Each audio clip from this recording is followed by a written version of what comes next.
अस्सलाम वालेकुम dear student, मैं डॉक्टर आसिम महमूद हूँ और मैं आपको वेलकम करता हूँ अपने YouTube channel doctor Asim lectures में। और मैं उम्मीद करता हूँ अल्लाह की ज़ात से आप लोग बहुत अच्छे होंगे, बहुत खैरियत से होंगे। अच्छा, क्योंकि एमडी कैट 2021 का सिलसिला अपने बिल्कुल उरूज की तरफ पहुँच रहा है और बच्चे जो है वो दिन रात तैयारी में लगे हुए हैं, तो मैंने सोचा कि क्यों ना मैं भी इस तैयारी में आप लोगों के साथ शामिल हो जाऊँ।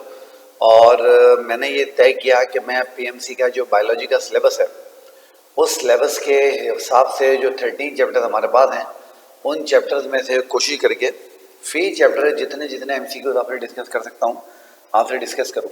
एटलीस्ट 68 तो फी चैप्टर करूँ। फिर कुछ चैप्टर जो बड़े हैं, जैसे बायोएनर्जेटिक्स बड़ा है तो उसमें ज़्यादा भी हम कर सकते हैं, ट्रांसपोर्टेशन वाला चैप्टर बड़ा है उसमें ज़्यादा कर सकते हैं, कोऑर्डिनेशन वाला बड़ा है उसमें ज़्यादा कर सकते हैं। तो एटलीस्ट 68 एमसीक्यूज तो मैं आपके साथ शेयर करूँ, हर चैप्टर के आपके साथ डिस्कस करूँ। तो सबसे पहले हम बायोलॉजिकल मॉलिक्यूल से ये सिलसिला शुरू करते हैं और मैं पूरी कोशिश करूँगा कि इंशाअल्लाह ताला मैं 30 अगस्त से पहले यानी 15 अगस्त तक ये सारे जो 13 के 13 हमारे चैप्टर्स हैं इनके एमसीक्यूज आपके लिए अपलोड कर दूँ। तो मैं कोशिश करूँगा जो बेस्ट एमसीक्यूज होंगे उनको निकालने की मैं एफर्ट करूँगा और उसमें मैं उम्मीद करूँगा अल्लाह की ज़ात से कि जब आप वो अटैम्प्ट करेंगे तो आपको उसमें बड़ी सहूलत मिलेगी, बड़ा फ़ायदा होगा और वो आपको जो आपका रियल एमडी कैट है उसमें आपको जो है वो क्वेश्चन अटैम्प्ट करने में आसानी होगी। ठीक हो गया? तो बस मेरे ख्याल है शुरू करते हैं। मुझे तो आप लोग जानते हैं, मैं डॉक्टर आसिम महमूद हूँ, तो आइए टाइम को जाएगा ना हम लोग शुरू करते हैं। मैंने इसका जो नाम रखा है सीरीज़ का, हालांकि कामयाबी नाकामी तो खुदा ताला की ज़ात ही बेहतर जानती है, तो बिस्मिल्लाह रहमान रहीम करने के बाद मैंने इसका नाम रखा है sure success MCQs question series. जैसे कि आपके नाम भी लिखा हुआ नजर आ रहा है फॉर एमडी कैट स्टूडेंट्स। और ये वो स्टूडेंट जो मेरे पास पढ़ रहे हैं और वो भी जो मेरे पास नहीं पढ़ रहे बट यूट्यूब पे मुझे इधर उधर फॉलो करते हैं, तो उनके लिए भी जो है इसमें आसानी होगी, ताकि मैं उनको कुछ ग्लिम्स दूँ उन बच्चों को जो मेरे पास नहीं पढ़ते कि मैं किस तरीके से अपने बच्चों को जो है वो सवालों की तैयारी करवाता हूँ, तो उनको कुछ उसका आइडिया भी हो जाए और साथ ही साथ उनको ये भी पता लग जाए कि एग्ज़ाम में जो है वो किस तरह के सवाल और किस तरह के जो क्वेश्चन हैं वो एग्ज़ाम के अंदर आते हैं। ठीक हो गया? तो मैं पूरी कोशिश करूँगा कि ये जो सेशन है आपके लिए बड़ा फ्रूटफुल साबित हो। और इसके साथ मैं आपके साथ एक रिक्वेस्ट करूँगा और वो रिक्वेस्ट आपको बताइए। वो रिक्वेस्ट ये है, बेटा अगर आपने वीडियो अब तक लाइक नहीं की तो काइंडली वीडियो लाइक कर लीजिए, और अगर चैनल अगर आपने अब तक सब्सक्राइब नहीं किया है तो सब्सक्राइब करें और हम अपना काम शुरू करते हैं। तो 68 क्वेश्चन मैं आज आपके लिए लेके आया हूँ और आज ये पहला जो हमारा जो टॉपिक है, हालांकि आप जब देखेंगे तो हमारे पास जो सिलेबस में पहला टॉपिक है वो ए सेलुलर लाइफ है, बट हम ए सेलुलर लाइफ की बात हम बाद में करेंगे। हम उसको बायोलॉजिकल मॉलिक्यूल से शुरू करते हैं। ठीक है? अब इसका तरीका जो होगा उसको करने का वो तरीका ऐसे होगा कि हम इसमें एक एमसीक्यू जो है वो लगा लेंगे। से फॉर एग्जांपल ये हमारा एमसीक्यू नंबर 1 आ गया। अब इस क्वेश्चन को आप देखेंगे, आप इस वीडियो को पॉज कर लेंगे, इस क्वेश्चन को पढ़ेंगे और पढ़ के खुद इसका जवाब देंगे और उसके बाद मेरे जवाब के साथ इसको मैच कर लेंगे, तो इस तरीके से आपको पता लग जाएगा आप इसमें क्या स्कोर कर रहे हैं। मैं आपको रिकमेंड करूँगा कि आप पहले अपना पूरा का पूरा जो है चैप्टर अच्छे तरीके से पढ़ लीजिए और जब आप बिल्कुल मुतमईन हो जाएं तो उसके बाद जो है आप इसका जवाब दीजिए। ठीक है बेटा?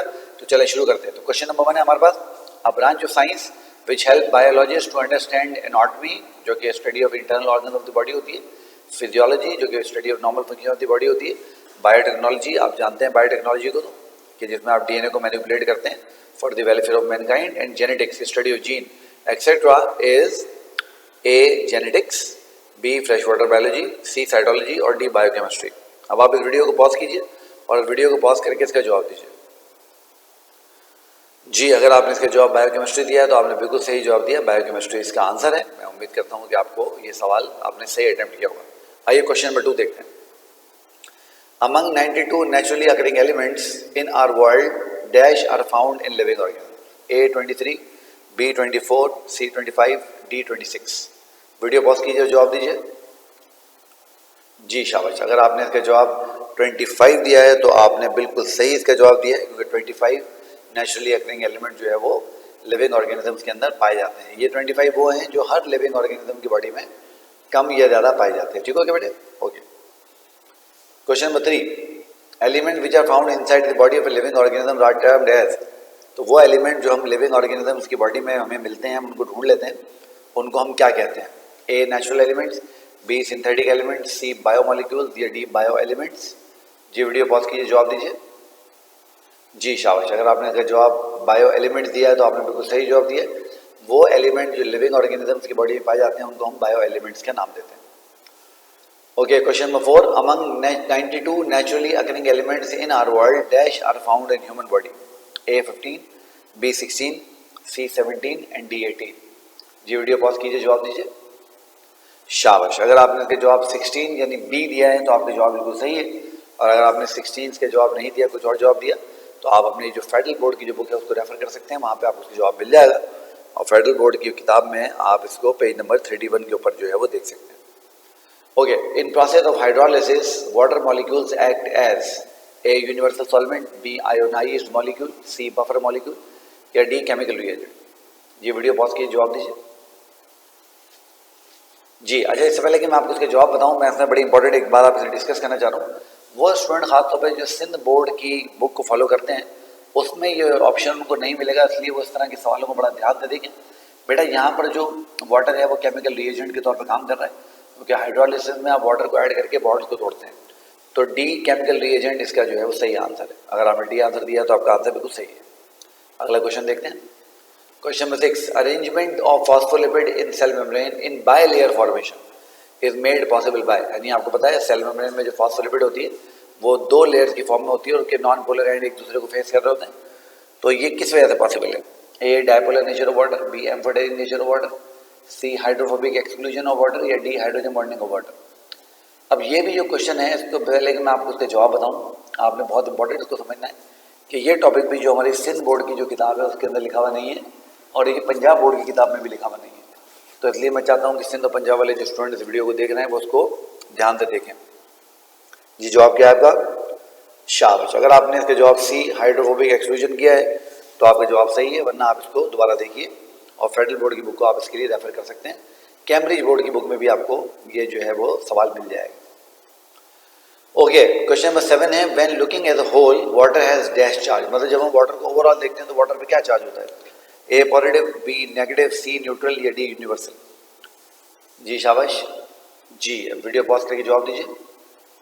शाबाश। आपका जवाब जो है अगर आपने न्यूट्रल किया तो बिल्कुल सही है। ऑल्दो के water the dipolar molecule, but वो जो डायपोल है उसका वो चार्ज सेपरेशन की वजह से होता है, वो हमें पता है, वो इलेक्ट्रोनेगेटिविटी की वजह से होता है। तो ओवरऑल जब हम वाटर को देखते हैं तो वाटर के ऊपर जो चार्ज होता है वो न्यूट्रल चार्ज होता है। शाबाश। अब क्वेश्चन नंबर 8 देखते हैं। In beta monosaccharide position of OH group at carbon number 1 of monosaccharide is. तो अब मैं चाहता हूं कि आप यहां वीडियो पॉज करके इसके जवाब दीजिए। शाबाश शाबाश। तो अगर आपने इसके जवाब अपवर्ड दिया है यानी OH ग्रुप अपवर्ड होगा बीटा मोनोसेक्राइड में, तो आपका जवाब बिल्कुल सही है। और अगर आपने नहीं दिया तो आप इसको रेफर कर सकते हैं फेडरल बोर्ड में जो मोनोसेक्राइड का जो टॉपिक है, और कैम्ब्रिज बोर्ड में जो मोनोसेक्राइड का टॉपिक है, बलूचिस्तान और केपी वाली जो हमारी बुक्स हैं उनमें भी जो मोनोसेक्राइड का टॉपिक है उसमें ये जवाब आपको मिल जाएगा। ठीक है बेटा, ओके। अब देखते हैं question number 9। Ice has less density than water and so it floats on surface of water. ठीक है जी, आइस की डेंसिटी वाटर से कम होती है, हम सब जानते हैं, इसलिए जब हम बर्फ पानी में डालते हैं तो पानी के ऊपर बर्फ जो है वो तैरने लगती है। This will make sure dash of aquatic life during extreme winter. इससे फायदा क्या होता है? जो आपकी एक्वेटिक लाइफ है उसको बेनिफिट क्या है? ए उससे डिस्ट्रक्शन हो सकती है, बी मेटाबॉलिक एक्टिविटी हो सकती है, सी सर्वाइवल हो सकता है, डी इनएक्टिविटी हो सकती है। जो वीडियो पॉज करें जवाब दें। शाबाश। अगर आपने इसका आंसर सर्वाइवल दिया है तो आपका आंसर बिल्कुल सही है। ये मेक श्योर करता है कि एक्वेटिक लाइफ फॉर्म जो है वो सर्वाइव करे और एक्सट्रीम कोल्ड में वो जो पानी का जो रिजर्वायर है वो जम ना जाए, और जमने से जो है वो लिविंग ऑर्गेनिज्म की डेथ ना हो जाए। शाबाश। क्वेश्चन नंबर 10 देखते हैं।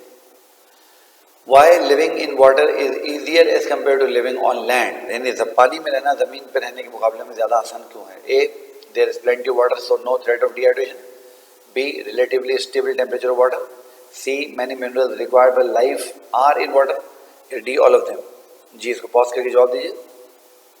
शाबाश। अगर अपने इसके जवाब ऑल ऑफ दीज दिया है यानी ऑल ऑफ देम दिया है तो ये आंसर बिल्कुल सही है। ये सारी चीज़ें इस बात में कंट्रीब्यूट करती हैं कि ज़मीन पे रहने के मुकाबले में पानी में रहना ज़्यादा आसान है, इसलिए आज भी आपको लाइफ की जो ज़्यादा फॉर्म है वो पानी के अंदर जो है वो रहती हुई मिलती है एज कम्पेयर टू ज़मीन के।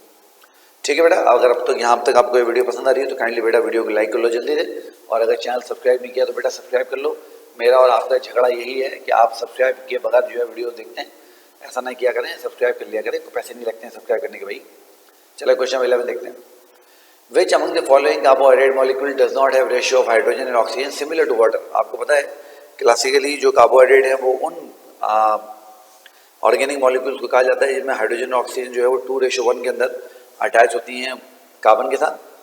बट यहाँ पे जब हम ऑप्शन देखते हैं तो ए ग्लूकोज, बी डीऑक्सीराइबोज शुगर, सी माल्टोज शुगर या डी राइबोज शुगर। क्या आंसर होगा? वीडियो पॉज करके जवाब दीजिए।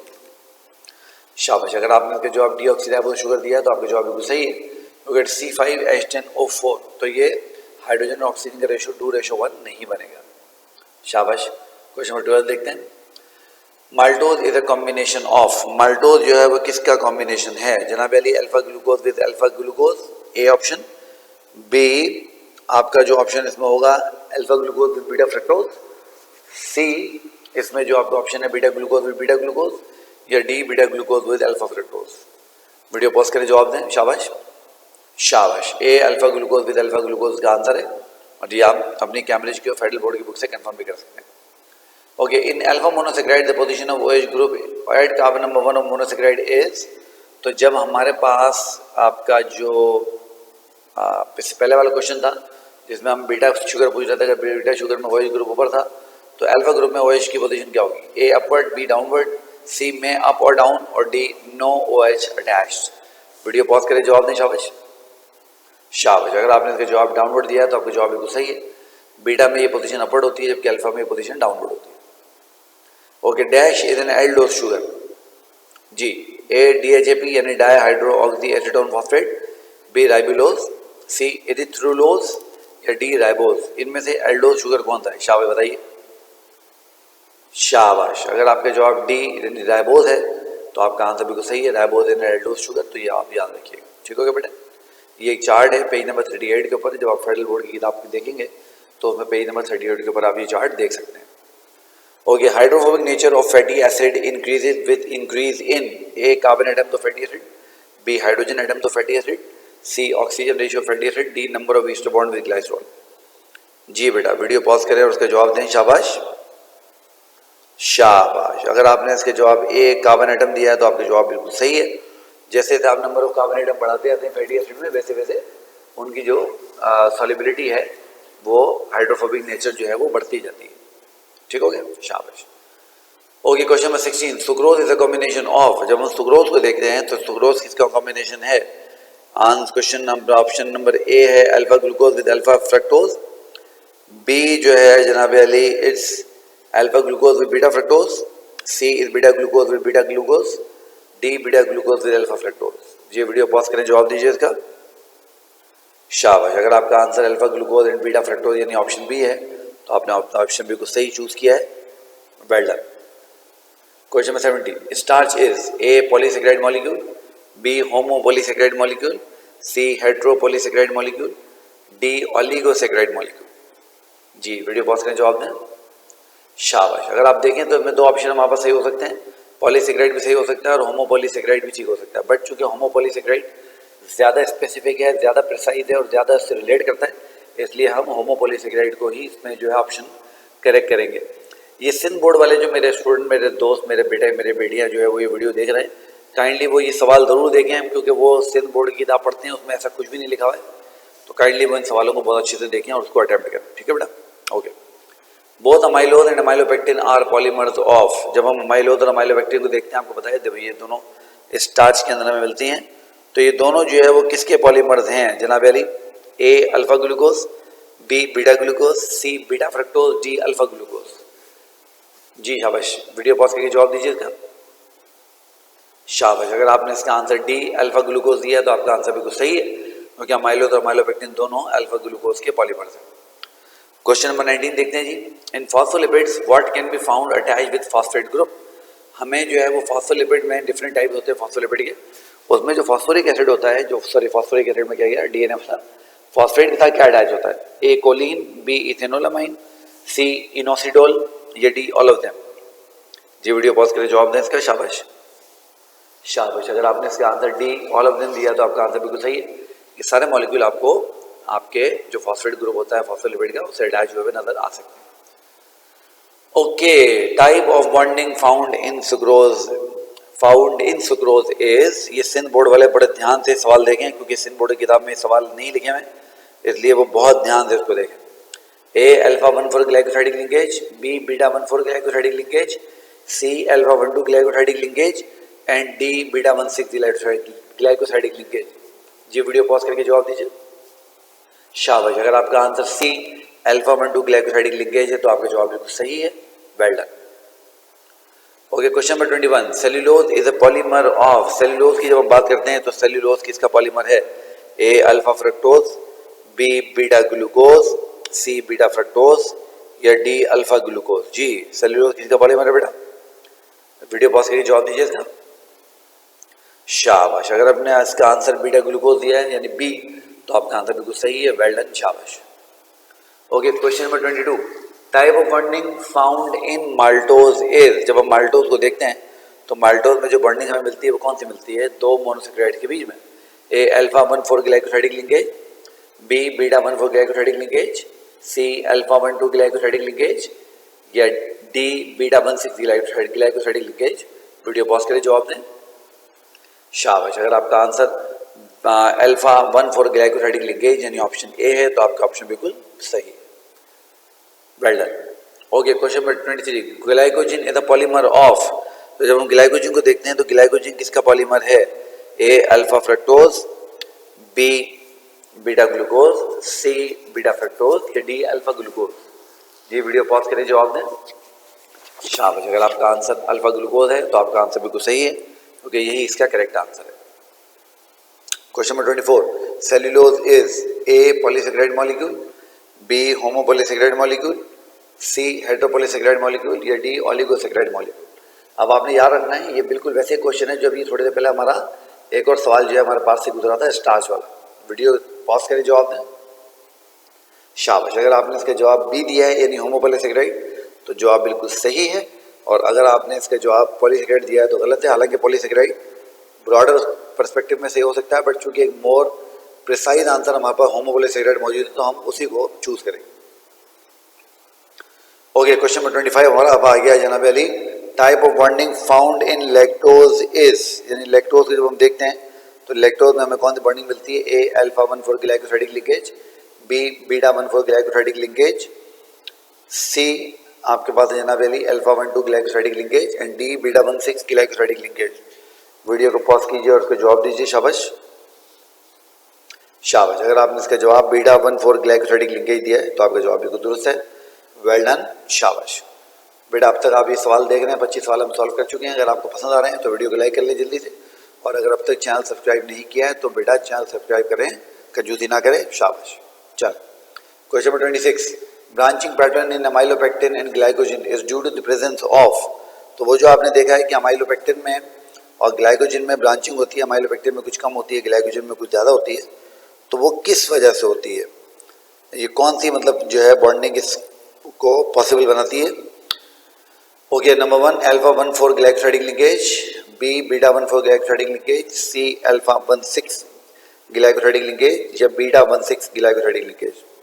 वीडियो पॉज कीजिए, जवाब दीजिए इसका। शाबाश, शाबाश। अगर आपका आंसर अल्फा 1 6 ग्लाइकोसाइडिक लिंकेज तो आपका आंसर बिल्कुल दुरुस्त है, यानी सी इसका जो है वो करेक्ट आंसर है।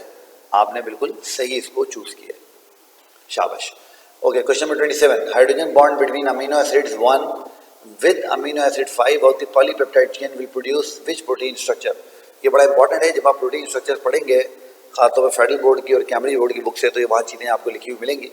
ए is primary, B is secondary, C is tertiary, D is quaternary.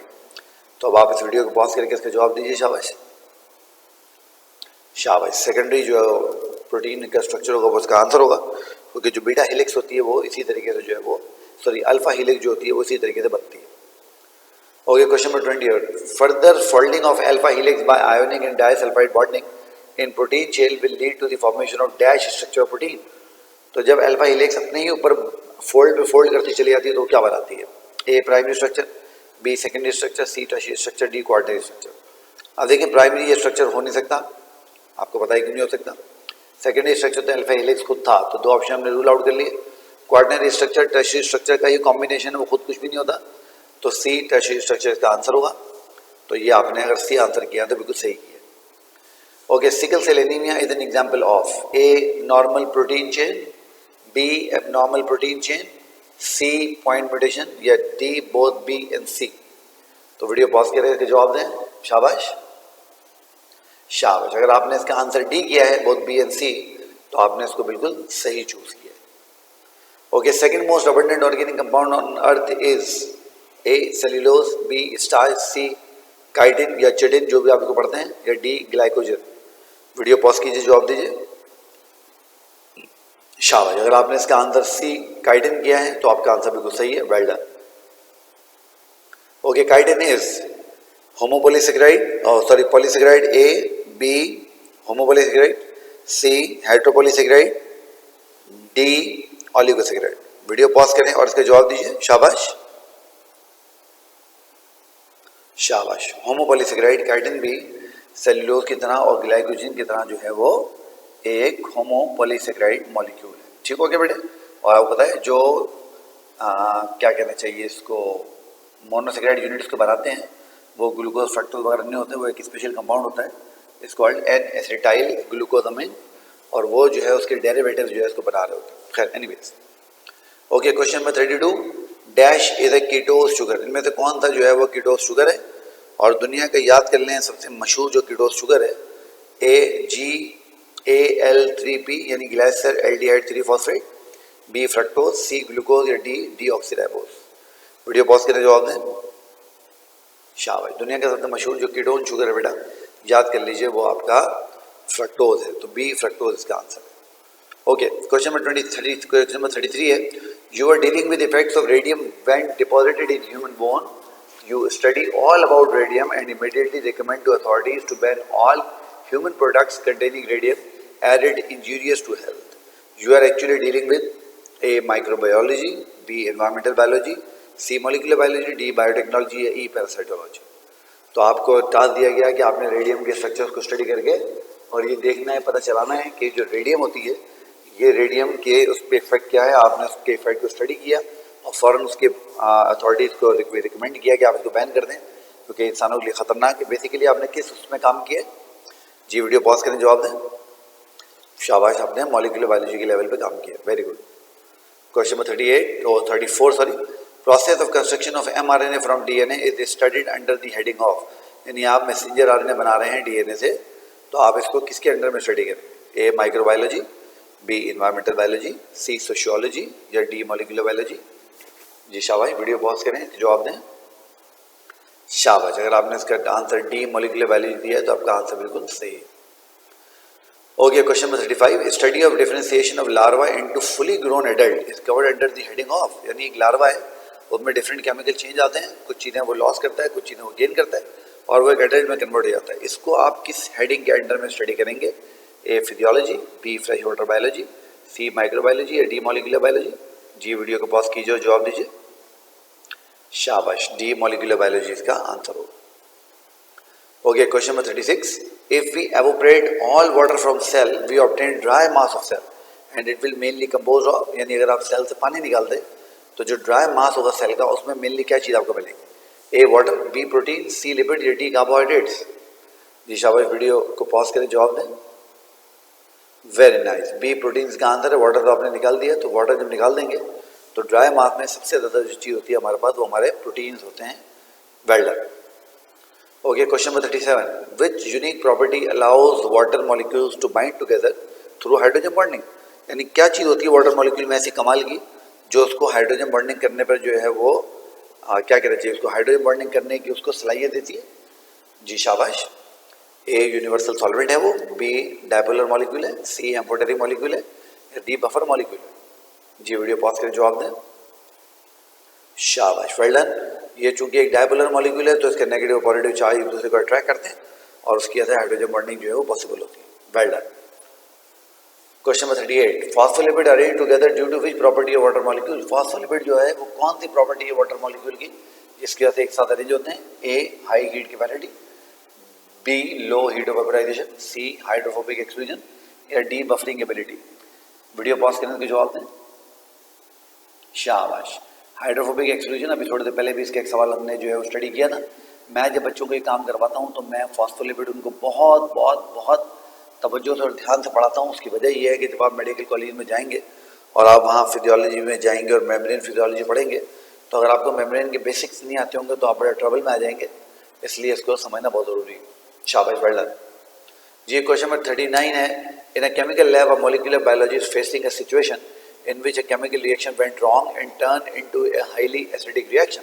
यानी वो कोई केमिकल रिएक्शन कर रहा था, वहाँ उससे कोई गड़बड़ हुई और अब वो जो रिएक्शन है वो बहुत एसिडिक रिएक्शन में कन्वर्ट हो गया. Molecular biologist adds water to that reaction because he knows that water can act as, उसने तो बहुत सारा पानी डाला क्योंकि उसको पता है पानी किसका काम कर सकता है. A, high heat of capacity के जरिए उसे काबू कर सकता है. B, low heat of vaporisation के जरिए काबू कर सकता है. सी, एम्फोटेरिक प्रॉपर्टी के जरिए काबू कर सकता है. या डी, अपनी बफरिंग एबिलिटी के जरिए उसको काबू कर सकता है. जी वीडियो पॉज कीजिए, जवाब दीजिए. शाबाश. वाटर जो है एक बफर भी है और आपको पता है वाटर जो है वो OH ग्रुप रिलीज करता है. जब एसिड के हाइड्रोजन के साथ OH ग्रुप मिलेंगे तो न्यूट्रल हो जाएगा और रिएक्शन जो है बिल्कुल 100% काबू नहीं होगा मगर काफ़ी हद तक काबू हो जाएगा. शाबाश. Okay, question number 40. A scientist was trying to break proteins of egg albumin to obtain amino acids. He add water in a reaction to achieve this target. He is doing, यानी एक साइंटिस्ट है वो अंडे की protein को तोड़ के उससे अमीनो एसिड हासिल करना चाह रहा है और उसने उस काम के लिए उस रिएक्शन में पानी ऐड कर दिया. अब वो बेसिकली क्या करना चाह रहा है? A, condensation. B, hydrolysis. C, dehydration synthesis. या डी, रिवर्स कंडेंसेशन. जी वीडियो पॉज करें, जवाब दें. शाबाश. वो हाइड्रोलिसिस करने की कोशिश कर रहा है क्योंकि वाटर के ऐड करके जब आप चीज़ों को तोड़ते हैं तो इसी प्रोसेस को हम हाइड्रोलिसिस का नाम देते हैं. Okay, question number 41. In a biochemistry lab, in A biochemistry class, a student asked teacher about fundamental difference between all amino acids. Teacher replied that all amino acids have different A, amino group, B, radical group, C, carboxylic acid, D, alpha कार्बो. जी बच्चों क्या लगता है सही जवाब क्या होगा? Video pause करें, जवाब दें. शाबाश. बी, रेडिकल ग्रुप इसका आंसर होगा. Well done. Okay, an endocrinologist draws structure of insulin on board. Student observe that insulin has dash structure of protein. A, primary, B, secondary, C, tertiary या D, quaternary. जी video को pause करें तो जवाब दें. जी बेटा. जी जब हम देखते हैं इंसुलिन को तो इंसुलिन के बारे में आप याद रखिएगा, इंसुलिन का जो स्ट्रक्चर है वो कुछ ट्रबलिंग है, कुछ डॉन्टिंग स्ट्रक्चर है. बट मेजॉरिटी लोग इस बात पे एग्री करते हैं कि इंसुलिन जो है वो प्रोटीन का प्राइमरी स्ट्रक्चर जो है वो शो करता है. ऑल्दो कि प्रोटीन के प्राइमरी और सेकेंडरी स्ट्रक्चर वाले जो मॉलिक्यूल्स होते हैं वो फाइब्रस प्रोटीन कहलाते हैं और ये वाटर सॉल्युबल नहीं होते, बट प्रोटीन वाटर सॉल्युबल हो जाती है. तो उसके बारे में थोड़ी डिबेट है और ये थोड़ा सा कंट्रोवर्शियल टॉपिक है. बल खैर एनीवेज हम यहाँ पर इसको प्राइमरी स्ट्रक्चर ही मानेंगे क्योंकि इसमें सिर्फ 51 अमीनो एसिड्स होते हैं. एक 21 की चेन होती है और एक 30 की चेन होती है. दो चेन होती हैं जो आपस में इंटरलिंक्ड होती हैं. खैर anyways. Okay, question number 43. Sickle cell anaemia is a disorder of abnormality of structure of hemoglobin. Hemoglobin contains the complex structure of protein which is an example of, जी इंसुलिन का जो स्ट्रक्चर, सॉरी हीमोग्लोबिन का जो structure किसकी example है? A, primary, B, secondary, C, tertiary या D, क्वार्टरी. Video pause करें, जवाब दें इसके. शाबाश. शाबाश. तो इसका क्वार्टरी स्ट्रक्चर का आंसर है. जो हीमोग्लोबिन है वो प्रोटीन का क्वार्टरी स्ट्रक्चर शो करता है. Okay, question number 44. Metabolism of life is depend upon a special type of catalyst, that is enzymes. Chemically, almost all enzymes are A, protein, B, carbohydrates, C, lipids, D, nucleic acids. जी शाबाश. Video pause करें, जवाब दें. Very nice. A, protein इसका answer होगा. Although कि एक category जो है एंजाइम की विच इज कॉल्ड राइबोजाइम्स, वो न्यूक्लिक एसिड्स की यानी आरएनए की बनी होती है, बट वो दे आर वेरी फ्यू. तो मेजॉरिटी जो एंजाइम्स होते हैं they are protein in nature. शाबाश. Okay, a mother asked her son to brought sugar from market. Son brought sugar from market and told her mom that he learned in his class that sugar is a common name for A, protein, B, carbohydrate, C, lipids और D, nucleic acids. जी शाबाश. Video pause करें, जवाब दें इसका. Very nice. अगर आपका answer B, carbohydrates है तो आपका आंसर बिल्कुल सही है. शाबाश, well done. Okay, a teacher in her class was lecturing a student about identification of oligosaccharide. She told her student that oligosaccharides are those carbohydrates which contain dash sugar molecules. A 1 to 6, B 2 to 7, C 2 to 10, D 6 to 10. जी शाबाश. Video pause कीजिए, answer दीजिए क्या answer होगा. शाबाश, very nice. C 2 to 10 इसका answer है. Well done. Okay, when performed a chemical analysis in a biochemist, a biochemist conclude that sucrose contain dash in addition to fructose. तो sucrose के अंदर क्या होगा? ए, ग्लूकोज, बी, लैक्टोज, सी, आइसोमाल्टोज या D, maltose. जी video pause करें, जवाब दें. शाबाश. इसका आंसर जो होगा बेटा वो ग्लूकोज होगा. A, glucose. Well done. Question number 48. A microbiologist is surprised to know a fact that bacteria and fungi store their excessive food in the form of A. chitin, B. starch, C. glycogen, D. cellulose. जी शाबाश जवाब दीजिए इसका। Well done, शाबाश, बहुत अच्छे, जबरदस्त। अब आपने बात ध्यान में रखनी है कि जो आपके फंजाई होते हैं, बैक्टीरिया होते हैं, एनिमल्स होते हैं, अपने फूड को ग्लाइकोजन की फॉर्म में, यानी सी इसका आंसर होगा, इस फॉर्म में स्टोर करते हैं। Okay, question number 49। In an intercollegiate quiz competition, team wins by answering a question in which they were asked to name the person who is affiliated with naming lipid molecules and their answer was, यानी उनसे पूछा गया कि lipid को lipid किसने कहा था, और उन्होंने सही आंसर दिया। उसका आंसर क्या था? A. Berzelius, B. W.R. Bloor, C. G.J. Mulder, या डी. Friedrich Miescher. ये वीडियो पॉज करने का जवाब दीजिए। शाबाश, ब्लोर वाज द बायोकेमिस्ट जिसने लिपिड्स को लिपिड्स का नाम दिया था। Very good. Okay, question number 50। Lipids involve in this thermoregulation process are A. Steroid, B. Vaccine, C. Acyl glycol, या डी. फॉस्फोलिपिड्स। जी शाबाश, जवाब दीजिएगा। Well done, C. Acyl glycol का आंसर है। तो बेटा ये हम 50 सवालों तक पहुंच गए। अगर आपने अब तक वीडियो लाइक नहीं की है तो काइंडली इस वीडियो को लाइक कीजिए। अगर आपने अब तक मेरा चैनल सब्सक्राइब नहीं किया तो काइंडली चैनल को सब्सक्राइब कीजिए। कंजूसी ना कीजिए, कोई पैसे नहीं लगते हैं, चैनल सब्सक्राइब कर लिया करें। मेरा आपसे झगड़ा ये है कि आप सब्सक्राइब किए बगैर वीडियो देखते हैं और सारा काम खराब हो जाता है। ठीक है बेटा, सब्सक्राइब करें काइंडली और फिर वीडियो को देखें और वीडियो एंड तक देखें। शाबाश। Okay, question number 51। Why organic molecules are named so? Organic molecules को ऑर्गेनिक मॉलिक्यूल क्यों कहा जाता है? A. because they can synthesize in labs only, B. can only be synthesized by living being, C. produced automatically in nature, D. very difficult to found in nature। जी video pause करना, जवाब दें इसका। शाबाश, B. can only be synthesized by living being। अब तो खैर ऐसा नहीं है, अब हम ऑर्गेनिक कंपाउंड्स को जो है वो लेबोरेटरी में बना लेते हैं, but there was a time जब इस बात में माना जाता था कि जो ऑर्गेनिक मॉलिक्यूल्स होते हैं वो सिर्फ और सिर्फ लिविंग ऑर्गेनिज्म ही बना सकते हैं, नॉन लिविंग बीइंग्स इनको नहीं बना सकते। तो बी इसका आंसर होगा। Okay, question number 52। After a thorough research a biochemist calculated that water can fill any kind of container as it has an amazing ability of, तो वाटर के बाद बड़ी जबरदस्त एबिलिटी होती है, और क्या होती है? A. High heat capacity, B. Cohesion, C. Adhesion, D. Buffering ability. जी शाबाश, वीडियो पॉज करके जवाब दें। शाबाश, सी. एडिशन इसका आंसर होगा। Good. Okay, question number 53. In a chemical lab, a molecular biologist facing a situation in which a chemical reaction produced red color when reacted with substrate when treated with iodine. In all possibilities, that reactant could be, यानी एक lab में एक molecular biologist जो reaction कर रहा है उसके पास substrate है, जब वो उसको आयोडीन से ट्रीट करता है तो वो रेड कलर प्रोड्यूस करती है। वो सबस्ट्रेट क्या हो सकती है? A. Glucose, B. Cellulose, C. Glycogen, या डी. फ्रक्टोज। जी शाबाश, वीडियो पॉज के जवाब दें इसका। वेल डन, ग्लाइकोजन का आंसर है। ग्लाइकोजन जब आयोडीन से रिएक्ट करता है तो रेड कलर प्रोड्यूस करता है। शाबाश। Okay, water is a very good solvent for substrate due to its dash nature and act as dash due to its higher heat capacity. A. Dipole nature, thermostabilizer, B. Polar bipolar, C. Organic inorganic, D. Ionic covalent. तो क्या answer होगा बेटा इसका? Video pause के जवाब दें। शाबाश, ये इसका आंसर होगा। ये इसमें थर्मोस्टेबिलाइजर में ये एस गलत लगी है, तो आप ध्यान में रखिएगा थर्मोस्टेबिलाइजर। चलो, question number 55। Due to higher heat capacity and hydrogen bonding between molecule of water, water act like A. Temperature stabiliser, B. Inert medium, C. Universal solvent, D. Reactive agent.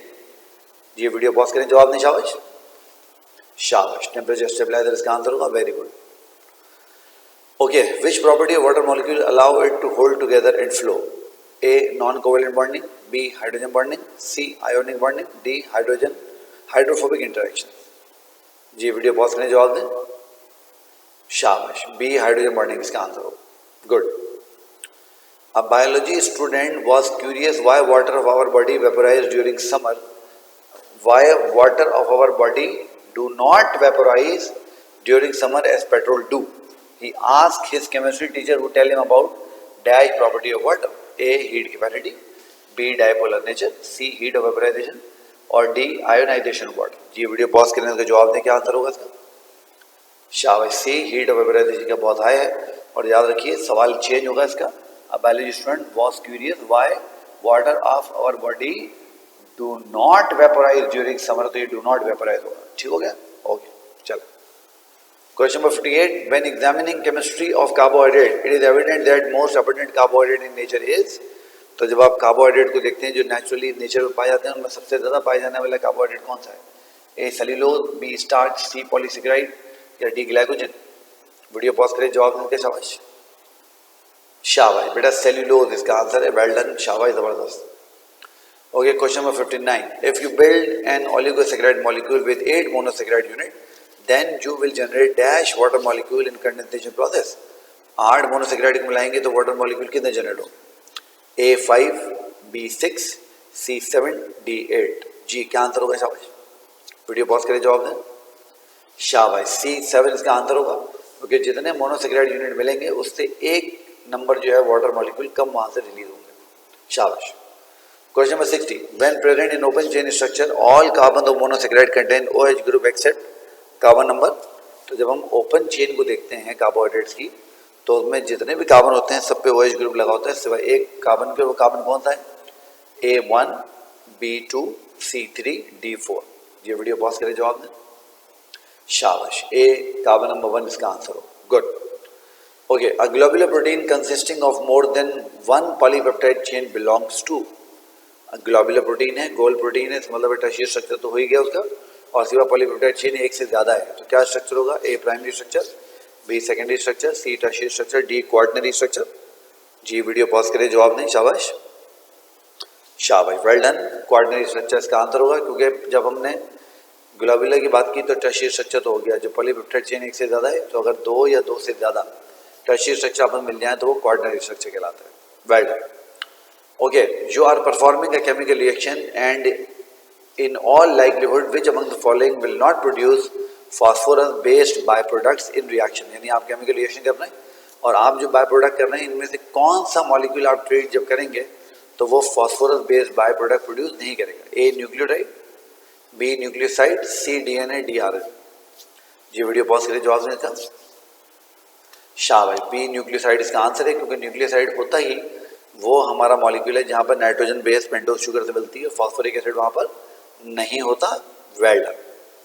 Question number 63, which one of the following is not an advantage of biochemistry. इनमें से कौन biochemistry का advantage नहीं है? A tells us about various chemical processes of life, B made mechanisms of various biological disease clear, C allow us to synthesize various biomolecules in lab by studying their structure, D none of these. जी video pause करें, जवाब दें। शाबाश शाबाश, D none of these का answer है। ये सब बायोकेमिस्ट्री के एडवांटेज है। गुड।